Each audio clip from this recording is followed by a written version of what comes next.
Hello everyone, welcome to Horror World. Join me as I take on the Blue Whale game, and trust me, by the end of this, I might seriously regret it.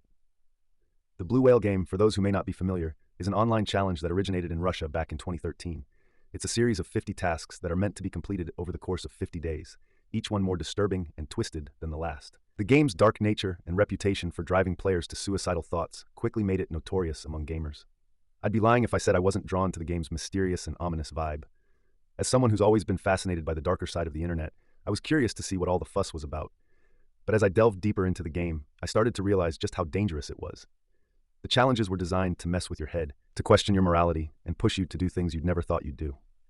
It was like being trapped in a bad dream, with no escape from the darkness that surrounded you.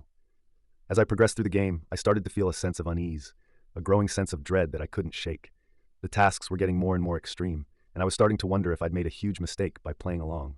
But I was determined to see it through, to prove to myself that I could overcome anything the game threw at me. Looking back, I realized just how naive I was.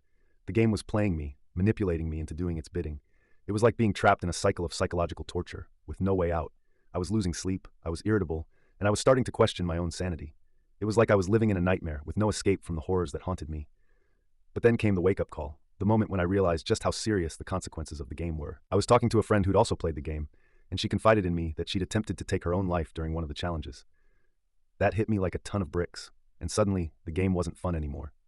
It wasn't a game at all. It was a recipe for disaster, a ticking time bomb waiting to destroy lives.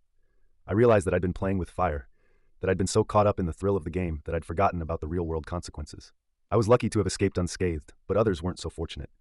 I thought about all the people who'd lost their lives to the game, all the families who'd been torn apart by its destructive power. Looking back, I regret playing the Blue Whale game. I regret the fear, the anxiety, and the darkness that it brought into my life. But most of all, I regret not speaking out sooner, not warning others about the dangers that lurked beneath its twisted surface. In the end, the Blue Whale game taught me a valuable lesson, that gaming and mental health are intimately connected, and that we need to be more aware of the impact that online challenges can have on our lives. So let's keep the conversation going, guys. Share your thoughts in the comments below, and if you're interested in learning more about mental health and gaming, be sure to check out my next video.